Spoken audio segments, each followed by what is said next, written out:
Welcome to Sandisa TV.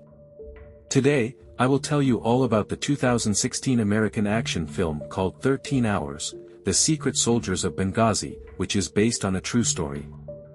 Remember, this video contains spoilers, so be careful and don't forget to like and subscribe.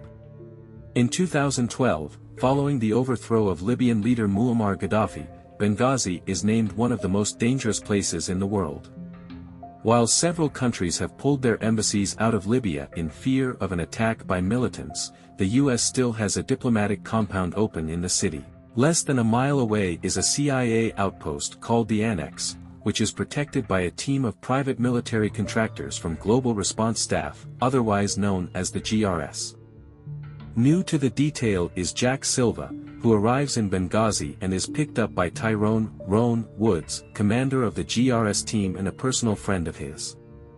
Arriving at the Annex, he is introduced to the rest of the GRS team and the CIA chief of station, who constantly gives them strict reminders to never engage the citizens. The US Ambassador Stevens arrives in Benghazi to maintain diplomatic connections amidst the political and social chaos. Despite warnings, he decides to stay at the special mission with limited protection from a pair of diplomatic security, or DS agents, Wickland and Ubben, and guards hired from the local February 17th Martyrs Brigade militia, nicknamed February 17th. On the morning of the 11th anniversary of the September 11th attacks, Stevens notices suspicious men taking pictures of the compound and notifies his security detail. Back at the Annex, Silva finds out that his wife is pregnant.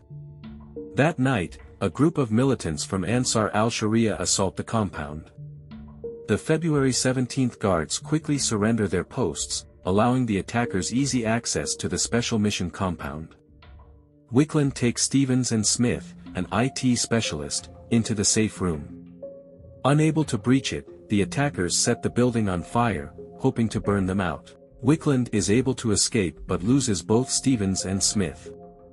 At the Annex, the GRS team desperately wants to go to the compound to help, but the chief refuses, fearing that the team's departure would leave the Annex vulnerable. However, the team dispatches to the compound and meets up with the DS agents.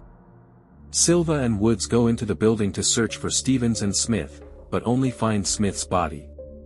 The DS team retreats to the Annex, but after Wickland goes in the wrong direction, they are followed back to the Annex. Later, the GRS team also retreats to the Annex knowing an attack by the militants is imminent. The CIA staff of the Annex make several desperate calls for help. The only help they can get is from Doherty, a GRS officer in Tripoli, who forms a team, including 2 Delta operators that fly to Benghazi after several delays. Meanwhile, the GRS team fends off the militants as they try to breach the Annex perimeter. After repelling the largest attack wave, they receive word from ISR that help is en route. The Tripoli GRS reinforcements arrive and begin preparing the CIA and DS staff to head for the airport. The militants launch a mortar attack in which Ubben and Geist are wounded. Geist's left arm is partially severed and Ubben's right leg suffers a compound fracture. Woods and Doherty are both killed by mortar. With the GRS team compromised, and the Annex now vulnerable, the remaining GRS operators watch as a convoy of vehicles rolls toward them. Fearing the worst, the operators prepare to make a final stand, until it is revealed that the convoy is part of the Libya Shield Force militia escorting the GRS reinforcements. They also discover Stevens was found behind the compound, but was pronounced dead at the hospital. At the airport, the CIA staff and the wounded Geist board the plane to Tripoli while the remainder of the GRS team awaits the next plane with the bodies of Stevens, Smith, Woods and Doherty. Closing titles reveal that all of the surviving members of the Annex security team received contractor medals in a private ceremony and have since retired from the GRS team and live with their families. Thanks for watching. Tell us in the comments if you liked this movie, and if you want to see more, help the channel out by hitting the subscribe button. See you next time.